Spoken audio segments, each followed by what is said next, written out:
The first UFO panic in America happened in 1947, and it wasn't Roswell. Most people think the first major UFO panic in the United States began with the Roswell incident in New Mexico, but the real starting point was something much bigger and closer to home. It happened in June 1947, months before Roswell, and it spread across the nation in a way that had never been seen before in American history. The story begins with Kenneth Arnold, a private pilot flying near Mount Rainier in Washington state on June 24, 1947, when he reported seeing 9 shiny objects moving at incredible speed in a sort of erratic flight pattern, something completely unprecedented. Arnold estimated their speed at over 1,700 miles per hour, far faster than any known aircraft at that time. When he described their movement as like a saucer skipping across water, newspapers across the country picked up the story, and soon the term flying saucer was born. Arnold's sighting triggered a wave of reports from across the United States. People in California, Arizona, Texas, and even Montana claimed they had seen unidentified objects in the sky, blinking lights, metallic discs, or formations that did not resemble any known aircraft. Radio stations, newspapers, and newsreels carried the stories daily, and within weeks,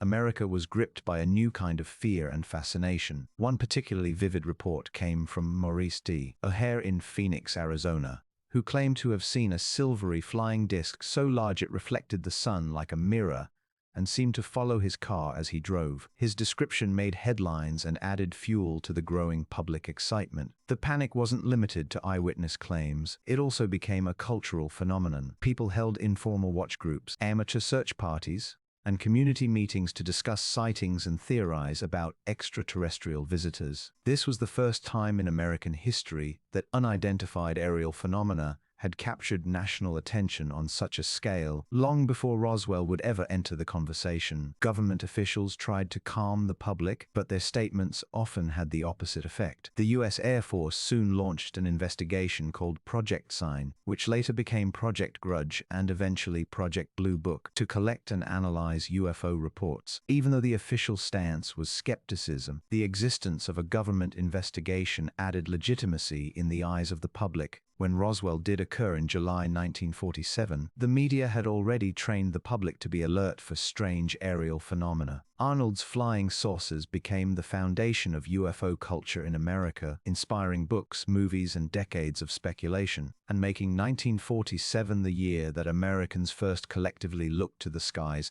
and wondered whether we were alone.